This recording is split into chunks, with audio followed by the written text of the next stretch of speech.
शहीदांचा सन्मान करण्यात येत आहे। शहीदांना पुष्पचक्र अर्पण केले जात आहे।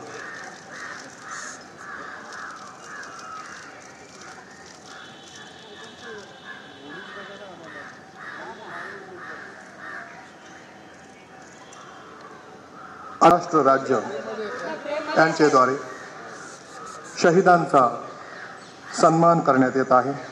शहीदांना पुष्पचक्र अर्पण केले जात आहे।